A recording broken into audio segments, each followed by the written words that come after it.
जो सुना हूँ वो सत्य है क्या? हाँ स्वामी, वो बात तो सच है स्वामी।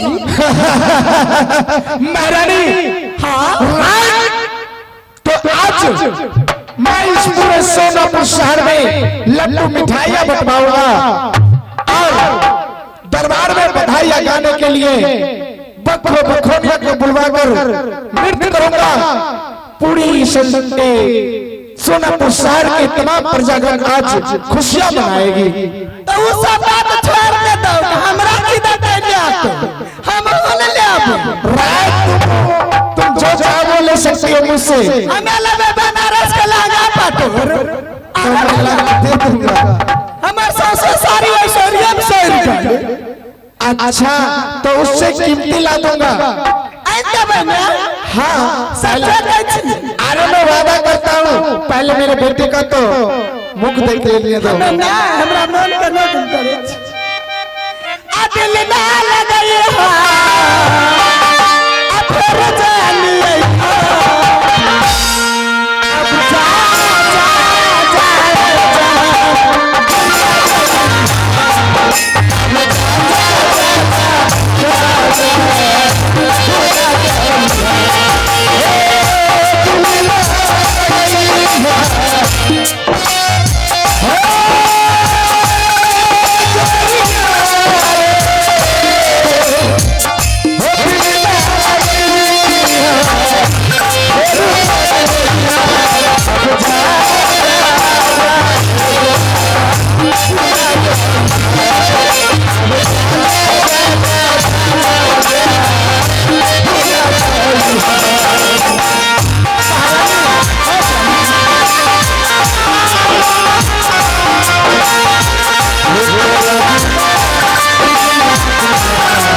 मेरी लैला को मुख देख लेने दो, पहले उसे मेरे गोद में दो।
महाराजा को जो भी वस्तु की आवश्यकता है मैं अविलंब ला कर दे दूंगा। पहले मैं अपने लल्ला का मुख देख लेता हूँ।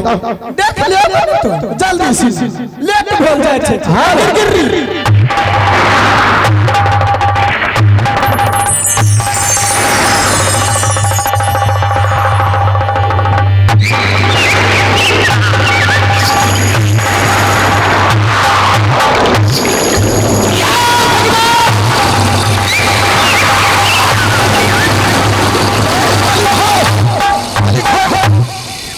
भगले मालिक आइले तोरी क्या की भेला ये क्या देखता हूं कि मेरी गोद में ऐ तो ये पत्थर का टुकड़ा ई त जुलुम बाज रहे छौरा भे गेलै ईटा आइरे तोरा अरे रजहन देते त्याने लोग लाके देते भले ईटा पत्थर तो देते कि लाग हमरा रसगुल्ला ईटिया सना को दबाइए रे मालिक एनाब आँख वाला कानो की मुंह वाला कानो फिकिर से कर फिकिर मालिक एनाब आप चिमनी खुल गलो ईटा कोई कमी नहीं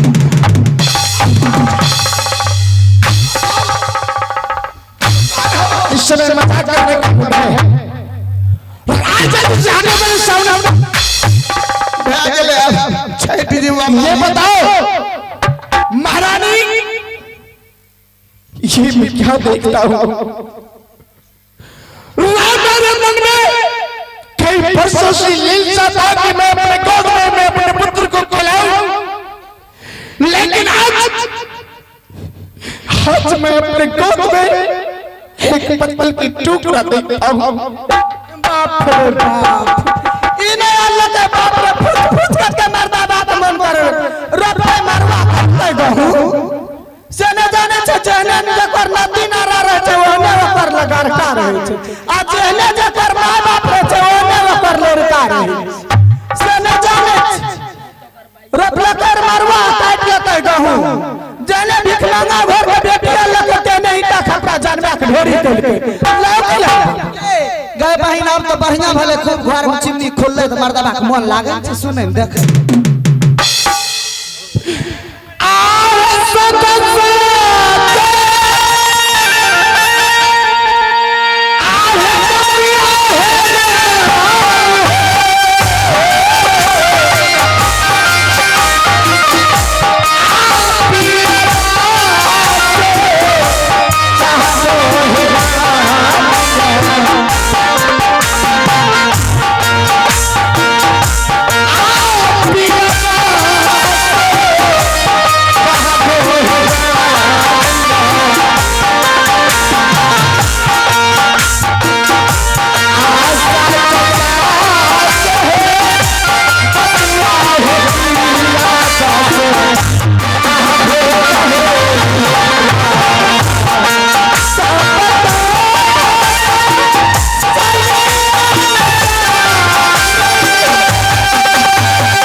मुझे ऐसा भी नहीं होता है कि मेरी छोटी महारानी एक पत्थर को जन्म दे सकती है मुझे विश्वास नहीं होता है हमें उजाने रही मर्दबा पतिएबो करते हम जाने रही है वेला दिन कोने के मन भले देख मगर ले खुटिया भी मर्दबा मारे के मन छे इते से न करे छे हमें नहीं जाने रही हमरा पर नहीं विश्वास के तो घर में मंत्री छे पूछ न लो दूसरी महारानी के दो मैं उनसे पूछता हूँ महारानी हां महाराज रात तुम तो मुझसे सही सही बता सकती हो क्या छोटी महारानी ये पत्थर को जन्म दी थी क्या ए मर्दबा ए महाराज मुझे क्या कहते हैं मंत्री से पूछ लीजिए घर में चिमनी खुलवा दिए हैं तो अब ईंट जन्मे या पत्थर जन्मे मैं क्या जानूं क्या कहना क्या मंत्री मलकान त सब घर में रखनी हमें तो दुलाइरे पन रही दुलार नहीं दरवाजा कहता है दरबार में मालिक हम रहिए अब घर जाने ना हाल हम नहीं कहबा मालिक क्या महारानी तुम बतलाओ क्या सही ये बात है कि छोटी महारानी पत्थर को जन्म दी है क्या मैं तो सो रही थी मुझे तो पता ही नहीं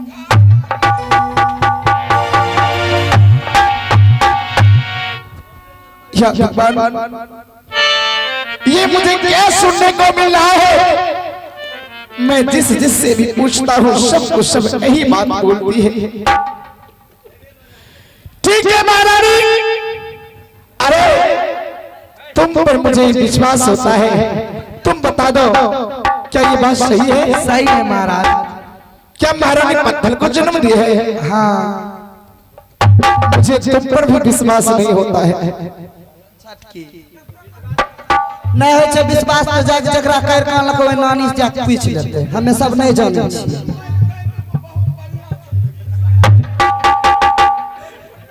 बिल्कुल सही कहा तूने, ये बहुत भोली वाली है, ये तो सही सही बता देगी। महारानी जो सही सही बता देना कि मेरा पुत्र मेरा बालक कहाँ है, या छिपा के रखी हो या मुझसे झूठ कहती हो।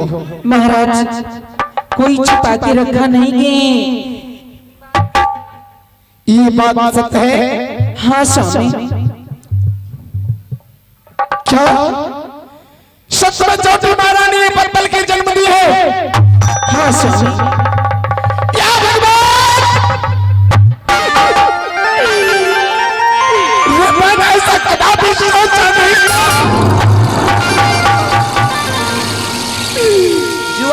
अपने पल में खुशी से फूल नहीं समाया था कि आज मैं इस सोनापुर शहर में पिता बन गया हूँ।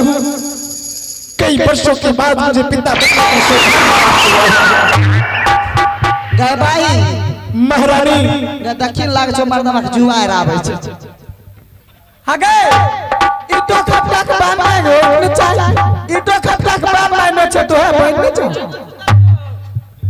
मुझे तुम सभी पर विश्वास नहीं होता है। मैं छोटी महारानी से एक बार मिलना चाहता हूँ, इसलिए उसे बुलाकर मेरे सामने लाओ। कहाँ से हमरा पर विश्वास होते? रोज रोज काजू किशमिश सान के दे रहे वकरा विश्वास करते हमरा पर। पूछने लग जा हमरा वस्ती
खुशी रहो।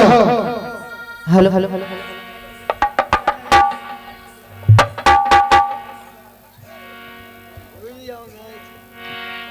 महारानी। हाँ महाराज। आज जिस बच्चे को तूने जन्म दी है, मैं उस बच्चे को मुखरा देखना चाहता हूँ। मेरे गोद में मेरे पुत्र को तो मैं उसे मुख देखूंगा, क्योंकि आज कई दिनों के बाद विधाता ने मुझे पिता बनने का सौभाग्य प्राप्त दिया है। महाराज मैंने जिस बच्चे की जन्म दी थी महाराज, उस बच्चे को बड़ी दीदी ने उठा कर ले गई थी महाराज। ये क्या कहती हो कि जिस बच्चे को तूने जन्म दी, उस बच्चे को तुम्हारी बड़ी दीदी उठा के ले गई है? हाँ महाराज, जिस बच्चे को मैंने जन्म दी थी, उस बच्चे को बड़ी दीदी ने उठा कर ले गई थी महाराज। लेकिन उस बच्चे को कहां लेकर गई है तुम्हें तो पता होगा। महाराज, बच्चे की रोने की आवाज मुझे सुनाई दी थी महाराज। पता नहीं दीदी कहाँ ले गई, नहीं ले गई महाराज। रोने की आवाज सुनाई दिया तो फिर बच्चा भी तुम्हें पता होना चाहिए। बड़ी दीदी के पास है महाराज।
तुम्हारी बड़ी दीदी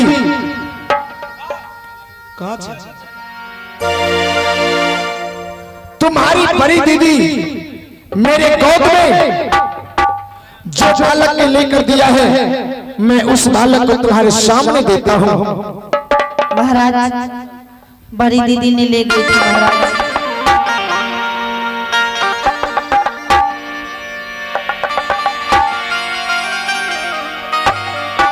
महारानी, हाँ महाराज, छोटी दीदी ने जो तुम बालक को जन्म दी थी, उस बालक को लेकर मेरे पास आई और वह बालक यह है जो तुम्हारे सामने है। महारानी, जब तूने अपने कानों से बच्चे की रोने की आवाज सुनी है, हाँ महाराज, तो फिर बच्चा कहाँ गया? इसलिए मुझे साफ साफ शब्दों में बताओ। महाराज, मैं साफ साफ बता रही हूँ, बड़ी दीदी ने उठा कर ले गई थी महाराज। बड़ी दीदी जो उठा के ले गई है, वो मेरे पास आई थी अही पत्थर का टुकड़ा लेकर। लेकिन जब तूने रोने की आवाज सुनी तो बालक गया कहा? देखा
तुम मेरे गोद में मेरे बेटा को देती हो या फिर नहीं, या फिर कहा बेटा को छिपा के रखी हो? साफ साफ बता दो। महाराज, मैंने रोने की आवाज सुनी थी, बड़ी दीदी ने ले गई थी, ना जाने उसके बाद कहाँ है, मुझे पता नहीं है। रोने की आवाज सुनी हो तो फिर बालक कहा गया? तुम्हारी चौबा बहन ने कही है जो अही पत्तल को जन्म दी है छोटी महारानी ने। क्या मनुष्य पत्तल की जन्म दे सकती है? राय, मुझे मेरा पुत्र चाहिए, या फिर तुम अपने बच्ची को जन्म देकर उसी घर में खा गई हो? ऐसी बात नहीं है। या फिर तुम बच्चे को मारती हो और मेरे सामने ये पत्तल को बहन को देकर और कहती कि जाइए स्वामी जी को दे दीजिए। अगर तुम अपनी खैरियत चाहती हो तो मेरे बेटे को मेरे गोद में दे दो। काहे लागी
चंडाल हो? तूने अपने पुत्र को मार दी हो। राय, मुझे अपना बेटा चाहिए। महाराज, मुझे पता नहीं है कहाँ है वो।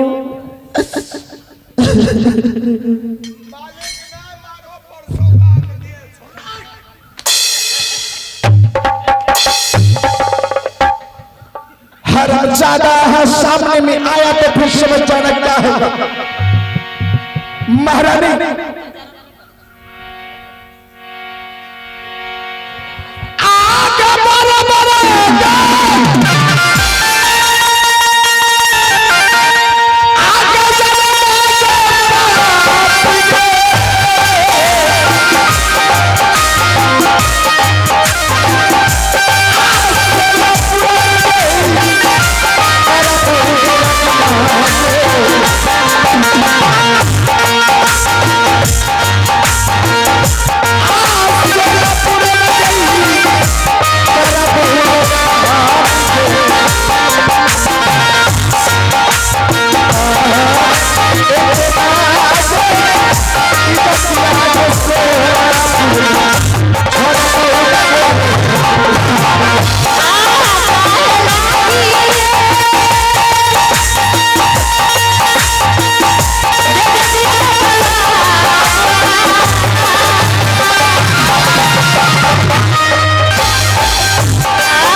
चाहिए, देती हो या नहीं?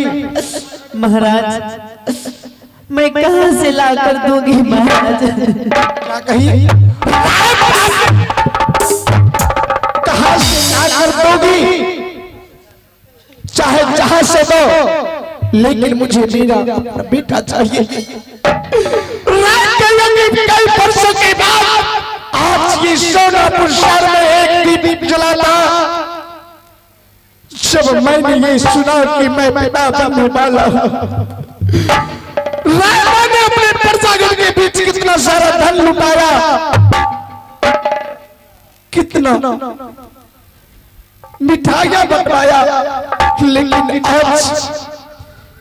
आज मैं अपने बेटा को अपनी आंखों से एक झलक भी नहीं देगी। नहीं दोगी? महाराज मैं सच बोल रही हूँ, मेरी बड़ी दीदी ने ले गए थे महाराज, ना जाने दीदी क्या किने की। आगे घर से आगे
महाराज तो जिस प्रकार से इससे पहले तो मांग चांग के खाती थी, रोड पे भिक्षा मांगती थी, अचानक तूने इतने बड़े घर में आ गई, तुम्हारा मन बहल गया।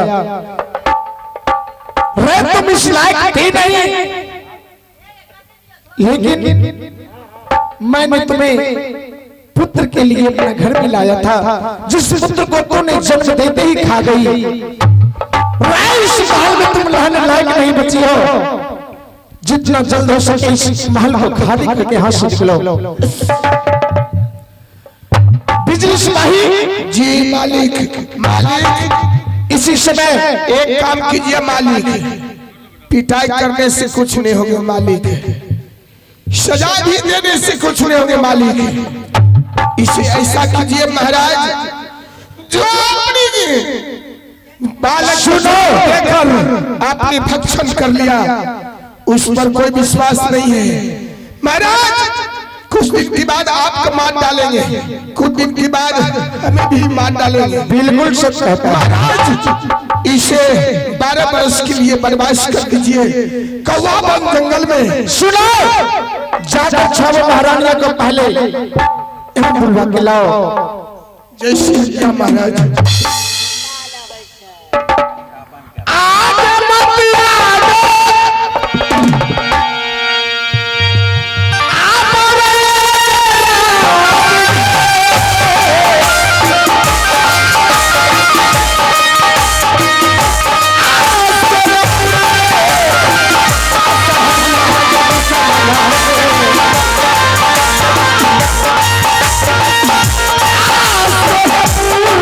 पूरा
जाकर महल से एक फटी फूटी पुरानी साड़ी लेकर और छोटे महारानी को कहलाकर उसे राशि पोशाक उतारकर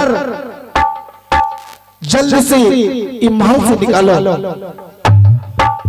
ठीक है महाराज।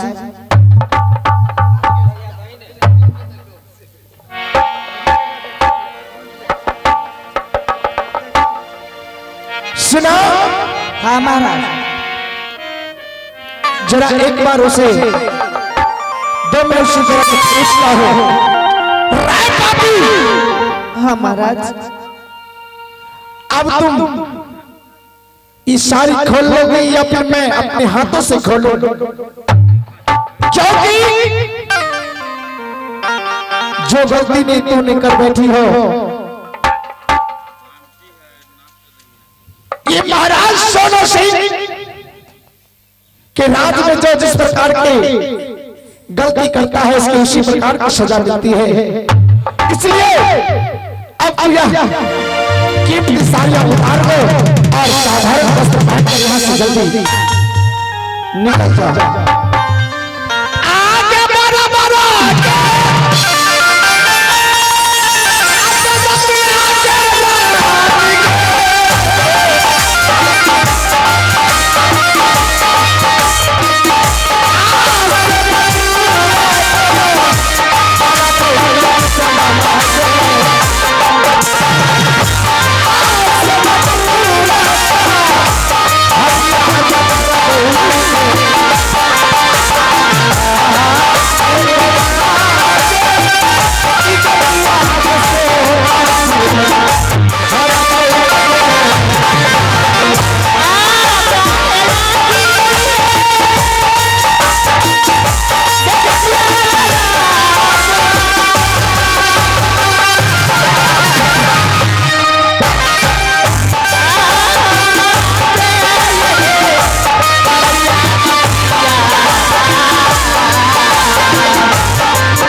जुल्मी सिंह सिपाही कहाँ है?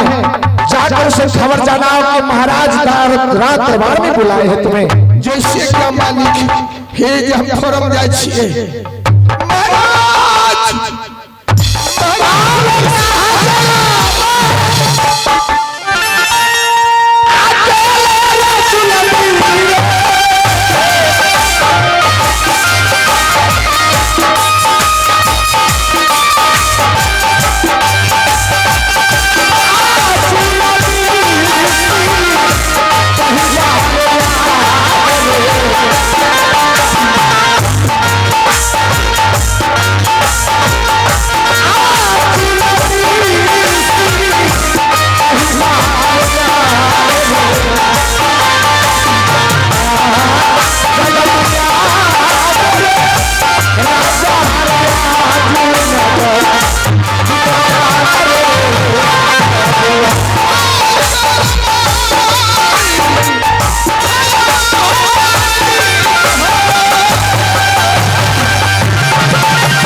सुनो।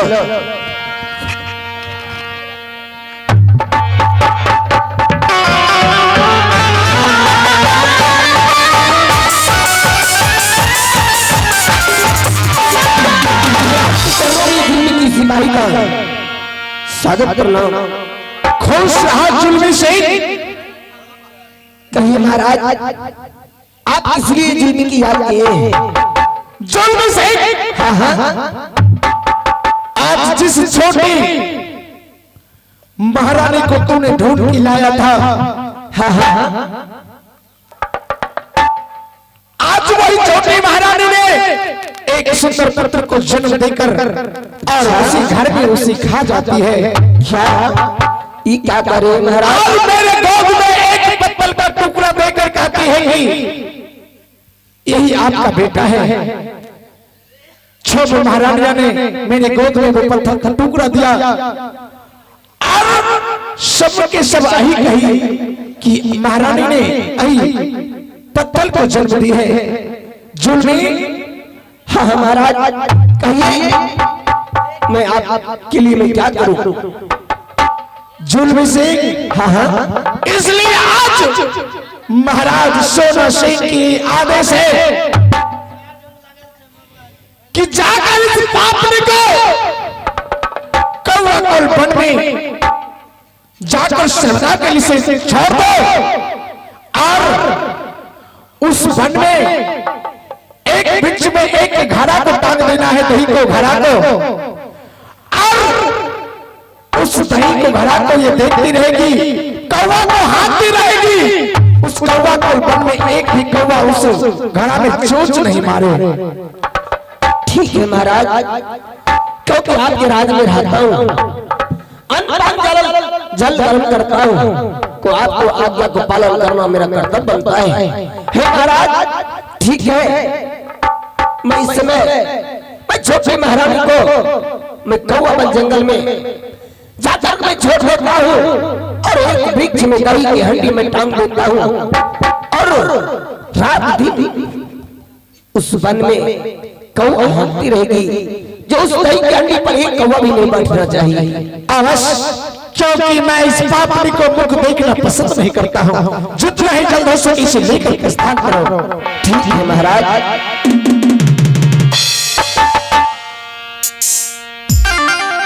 छोटी मालकिन, हाँ जुल्मी सिपाही। आज ने राजा साहब ने हुक्म किया है कि आज मैं तुझे न जाने मैं कौवा जंगल में छोड़ने के लिए मैं जाऊंगा। हेलो हेलो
सिपाही अब तुम एक कौवा बन जंगल तुम आ चुकी हो।